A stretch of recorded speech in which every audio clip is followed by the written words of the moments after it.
students, I hope your preparation is going good. If not, don't worry. Sri Gurukula is here to help you. And I am Anmol Yadav. I will be your physics and mathematics mentor. I am an NIT-JEE graduate. So bring out your books. Let's make your preparation stress-free.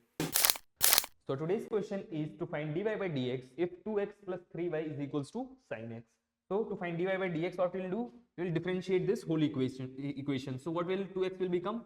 2x, differentiation of 2x will be 2 times dx. Differentiation of 3y will be 3 times dy.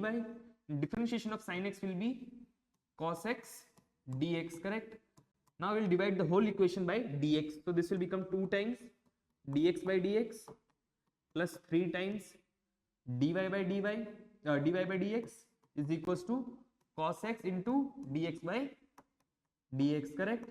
So this dx and dx will cancel out, and dy by dx we can calculate. So 3 times dy by dx, this term we are taking on the other side, which is 2, and this is cos x, and this 2 on other side will become minus 2.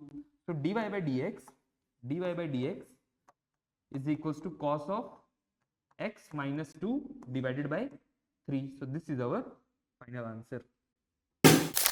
I will be back soon. Till then, keep practicing. This is Anmol Yadav from Sri Gurukula signing off.